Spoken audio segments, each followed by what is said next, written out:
నారాయణపేట కొడంగల్ ఎత్తిపోతల పథకాన్ని 1,00,000 ఎకరాలకు నీళ్లు ఒక్క కొడంగల్ నియోజకవర్గానికి ఇచ్చే విధంగా ఇవాళ 4,000 కోట్ల రూపాయలతోటి మనం కొడంగల్ నారాయణపేట ఎత్తిపోతల పథకాన్ని మనం తెచ్చుకున్నాం.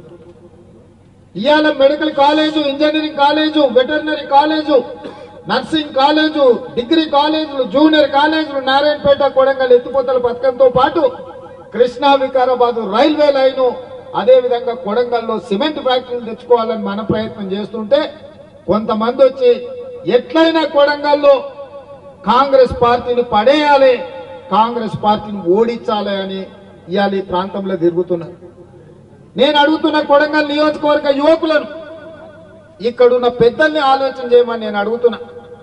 ఎందుకు కొడంగల్లో రేవంత్ రెడ్డిని కింద పడేయాలి? మెడికల్ కాలేజ్ తెచ్చినందుకు కింద పడేయాలనా? ఇంజనీరింగ్ కాలేజ్ తెచ్చుకున్నందుకు కింద పడేయాలనా? వెటర్నరీ కాలేజ్ తెచ్చుకున్నందుకు కింద పడేయాలనా?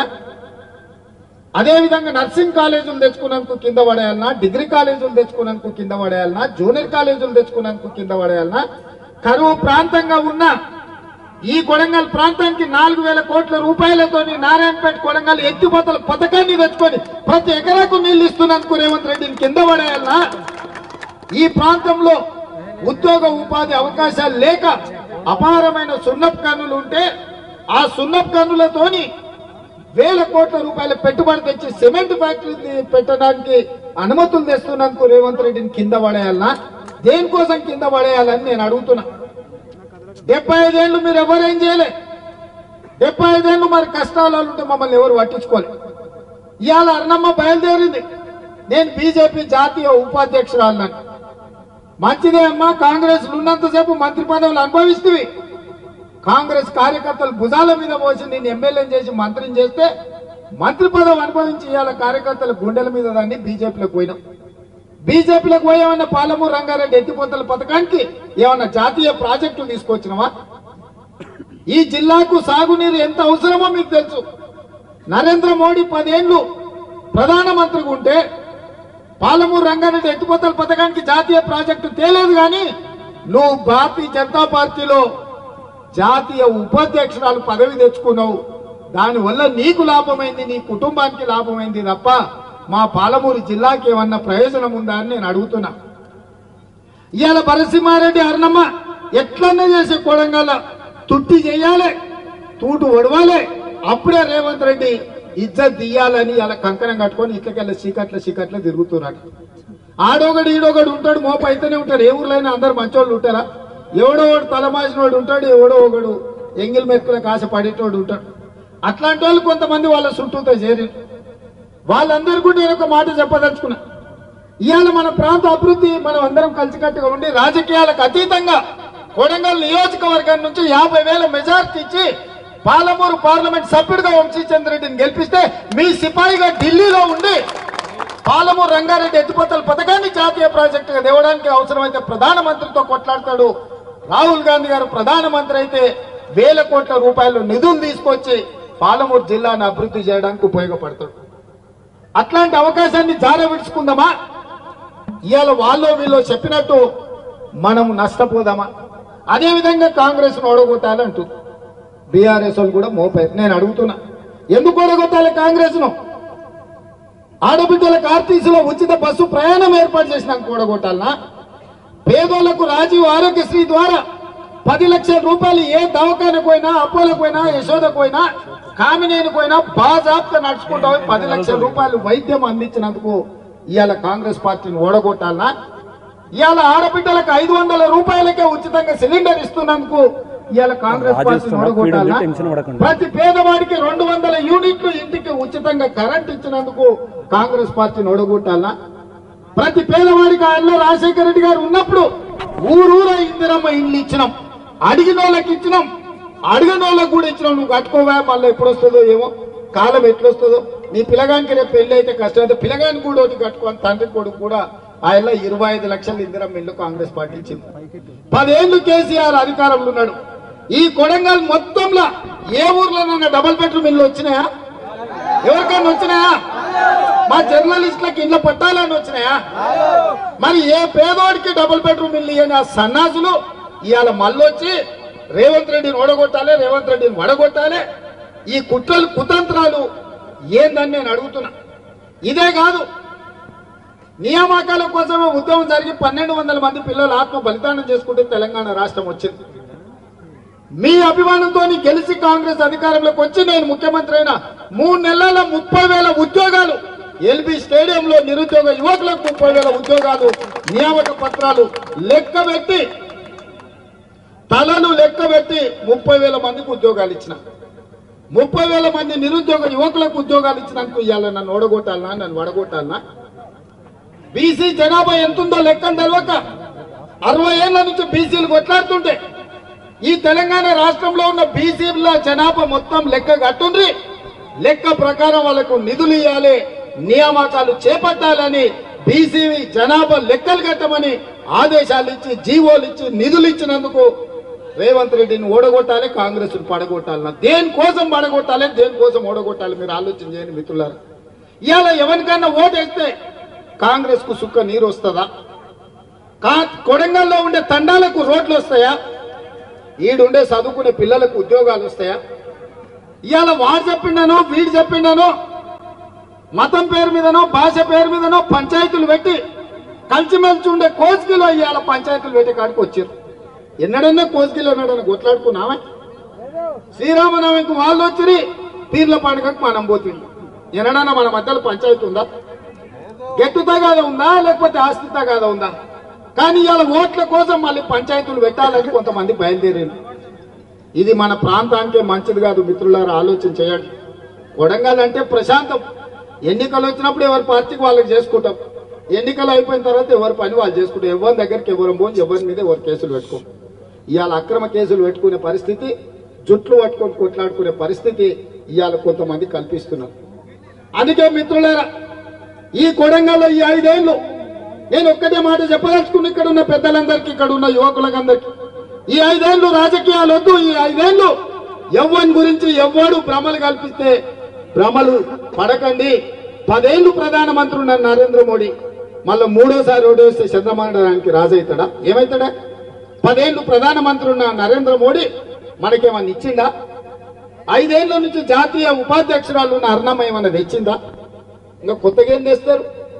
ఇవాళ మనకు అవకాశం వచ్చిన ఎంబడే 5,000 కోట్ల రూపాయలు తీసుకొచ్చి కోస్గిలో 1,00,000 మందితో సభ పెట్టి రాష్ట్రంలో ఉన్న మంత్రులందరినీ కొడంగల్కు కోస్గికి రప్పించి శిలాఫలకాలేసి ఇవాళ అభివృద్ధి పనులు చేపట్టినమా లేదా ఆలోచన చేయాలి. ఊరూరు సందు సందు రోడ్లేసే బాధ్యత మనం తీసుకున్నాం. 3,500 ఇందిరమ్మ ఇళ్లు ఎంబడే పేదోళ్ళకి ఇచ్చడానికి ఇలా జీవో ఇచ్చినాం. 4,50,000 ఇళ్లు 22,500 కోట్ల రూపాయలు కేటాయించి రాష్ట్రమంతా పేదోళ్లకు ప్రతి ఇంటికి 5 లక్షల రూపాయలు ఇల్లు కట్టుకోనికే ఇవాళ ఇచ్చిన మాట వాస్తవం కాదా? ఒక్క కొడంగల్లో నేను 40 కోట్ల రూపాయలకు సీసీ రోడ్లు ఇచ్చినాం, డబల్ రోడ్లు ఇచ్చినాం, ప్రతి తండాకు రోడ్లు ఇచ్చినాం. దాదాపుగా 700-800 కోట్ల రూపాయలు 100 రోజుల్లో కొడంగల్లో రోడ్ల కోసం ఇచ్చిన మాట వాస్తవం కదా? మళ్ళా 100 ఏళ్ళైనా ఇన్ని నిధులు ఎవడన్నది ఇస్తాడా? ఇలా కేవలం ఓడిచ్చుర్రి ఎట్లనే వేసి రేవంత్ రెడ్డి పరపతి తగ్గియాలంటే కొడంగల్ మెజార్టీ తగ్గియాలి, లేకపోతే రేవంత్ రెడ్డిని దెబ్బతీయాలి, దొంగ దెబ్బ తీయాలని వెనకంగా గూడుపుటాన్ని చేస్తారు. ఇది రేవంత్ రెడ్డిని దెబ్బతీయడం కాదు, కొడంగల్ ప్రతిష్టను దెబ్బతీయడం, కొడంగల్ అభివృద్ధిని దెబ్బతీయడం, కొడంగల్ ఆత్మగౌరవాన్ని దెబ్బతీయడం, కొడంగల్ కు భవిష్యత్తులో జరగబోయే అభివృద్ధిని అడ్డుకోవడము. ఒకవేళ ఏదైనా తప్పిదం జరిగితే కృష్ణా వికారాబాద్ రైల్వే లైన్ రాకుండా పోతే, కొడంగల్లో వచ్చే సిమెంట్ ఫ్యాక్టరీ రాకుండా పోతే, నారాయణపేట కొడంగల్ ఎత్తిపోతల పథకం ఆగిపోతే, పాలమూరు రంగారెడ్డి ఎత్తిపోతల పథకానికి జాతీయ ప్రాజెక్టు రాకుండా పోతే ఇవన్నీ నష్టాలు జరుగుతాయి మిత్రులారా. అందుకే ఈడికొచ్చిన ప్రతి కార్యకర్తకు నేను ఎక్కడున్నా నా గుండె చప్పుడు కొడంగలే. నేను ఏ స్థాయికి ఎదిగినా చాలా మంది ఓడిపోయిన తర్వాత రేవంత్ రెడ్డి మళ్ళీ రాడు, పట్నం వంక చూసుకుంటాడు, ఎల్బీ నగర్ పోటీ చేస్తాడని మా మిత్రులు, మా మీడియా మిత్రులు, సార్ ఎల్బీ నగర్ పోతాడు, సార్ షాద్ నగర్ పోతారన్న పోయినానే మళ్ళీ మీ దగ్గరికే వచ్చినాయి కదా, అవునా కదా? మళ్ళీ వెనక్కి వచ్చినా మీ దగ్గరికే వచ్చినా మీరే మళ్ళీ భుజాల మీద మోసిండు, మీరే గెలిపించారు. అందుకే నేను మాట ఇస్తున్నా, ఈ కొడంగల్ మొత్తం దేశంలోనే ఆదర్శవంతమైన నియోజకవర్గంగా అభివృద్ధి చేసి ఇక్కడ ఫ్యాక్టరీలు తెచ్చి ఇక్కడ నిరుద్యోగులకు ఉద్యోగాలు ఇచ్చి అభివృద్ధి అంటే కొడంగల్ లాగా ఉండాలి. కార్యకర్తలు అంటే కొడంగల్ కార్యకర్తలను చూసి దేశమంతా నేర్చుకోవాలనే విధంగా ఇవాళ ప్రయత్నం చేస్తున్నాం. నేను మిమ్మల్ని అందరినీ వీళ్ళందరూ రూమ్ లో ఉమ్మరిస్తుంది చెమట పెడుతుందని అనుకుంటున్నారు. నేను అనుకున్న చాలా రోజులకు మా వాళ్ళని మా కుటుంబ సభ్యులు అందరినీ గంటల కొద్ది కూర్చొని అందరితో కలిసి మాట్లాడినా ఇన్ని రోజులు నాకు సరిగ్గా నిద్ర పట్టలే. ఇవాళ రాత్రికి కంటి నిండా నాకు నిద్ర పట్టలేదు. ఎందుకంటే నా కోసం కష్టపడ్డ వాళ్ళందరినీ నేను కలుసుకున్నాను, సంతోషం నాకుంది. అందుకే ఎన్ని గంటలైనా ఎంతసేపు అయినా ఎవరు ఏది చెప్పినా నాతోని కొట్లాడి స్వతంత్రం మీకుంది, నాతోని పట్టుబడి పని చేయించుకునే అధికారం మీకుంది. ఎందుకంటే మీరందరికీ వస్తేనే నేను నాయకుడైనా, మీ కష్టంతోనే నేను ఈరోజు ఈ స్థాయిలో ఉన్నా. ఇవాళ రాష్ట్రానికే కొడంగల్ నాయకత్వం వహిస్తుంది మిత్రులారా. ఇవాళ ఏది ఉన్నా నేను ఇక్కడ కూర్చుంటే ఎవరు బీఫామ్ తీసుకోవాలన్నా కొడంగల్కు రావాల్సింది కదా. ఎందుకంటే నేను చెప్పిన 119 నియోజకవర్గాల కొడంగల్లో కొండరెడ్డిపల్లిలో కూర్చుంటే కూడా వచ్చి బీఫామ్లు తీసుకుపోతారు. ఇది మన ఆత్మగౌరవం. ఇవాళ కూడా చెప్తున్నా 17 పార్లమెంటు ఎంపీలు మనం కొడంగల్ ఇంట్లో కూర్చుంటే ఇక్కడికి వచ్చి బీఫామ్ తీసుకొని పోవాలి. ఇంత గౌరవం మనకి ఇచ్చినట్టే కదా సోనియమ్మ. ఇవాళ మన గౌరవాన్ని తగ్గించడానికి కుట్రలు జరుగుతున్నాయి, మనల్ని దెబ్బతీయడానికి పన్నాగాలు పన్నుతున్నారు. వీటన్నిటిని దృష్టిలో పెట్టుకోండి. ఎవరేమి దేరు ఇన్నేళ్లు చూసిండ్రు. అర్ణమ్మ మంత్రి ఉన్నప్పుడు చూసిండ్రు, టీఆర్ఎస్ అధికారంలో ఉన్నప్పుడు చూసిండ్రు, నరేంద్ర మోడీని ప్రధానమంత్రిగా చూసిరు. 10 ఏళ్లలో 10 పైసలు కూడా మనకి ఇయ్యలేదు. మనం సచ్చినమా బతికినమా అని మనల్ని ఎవరు అడగలే. 100 రోజుల్లో సోనియమ్మ ఇందిరమ్మ రాజ్యం వస్తే సోనియమ్మ నాయకత్వంలో కొడంగల్కు 5,000 కోట్ల రూపాయల అభివృద్ధికి వచ్చినాయి. ఇవాళ అన్ని కాలేజీలు వచ్చినాయి, అన్ని ఫ్యాక్టరీలు వస్తున్నాయి. అన్ని కొడంగల్కు శుభ సూచకం. ఇవాళ మీటింగ్ వచ్చిన వాళ్ళు రానోళ్ళకి అందరికీ నేను విజ్ఞప్తి చేస్తున్నా, ఈ ఎన్నికల్లో కొడంగల్ అసెంబ్లీ నుంచి పార్లమెంట్ కు 50,000 మెజారిటీ ఇచ్చి ఎవరి కుట్రలు కుతంత్రాలు కొడంగల్ ప్రజలు సహించరు, తిప్పి కొడతారని ఇవాళ మనందరం కూడా ప్రతినబూనాల్సిన అవసరం ఉన్నది. మీరందరూ 50,000 మెజారిటీ తెప్పించడానికి సిద్ధంగా ఉన్నారు కదా? ఉన్నారా? మా మీడియా సోదరులు కూడా చెప్పాలి. ఎందుకంటే ఇది మన ప్రాంతం, మీరు కూడా ఇక్కడ బిడ్డలు. ఈడ జరిగే ప్రతి అభివృద్ధి మీకు కూడా వస్తుంది. మీ తల్లిదండ్రులు కష్టపడి ఈ ప్రాంతంలో కష్టాలు చూసిండ్రు. ఇవాళ మన కష్టాలు తీరే సమయం వచ్చింది. మీ అందరి సహకారం ఉండాల్సిందిగా కోరుకుంటూ అందరి సమస్యలు పరిష్కరించే బాధ్యత నాది. రాష్ట్రానికి నాయకత్వం వహించమని సోనియమ్మ మల్లికార్జున్ ఖర్గే గారు నాకు ఆదేశాలు ఇచ్చిండ్రు. ఎక్కడున్నా కూడా నా గుండె చప్పుడు కొడంగల్ అని చెప్పి మళ్ళొక్కసారి మీ అందరు తెలియజేస్తూ మీ అందరి దగ్గర సెలవు తీసుకుంటాను.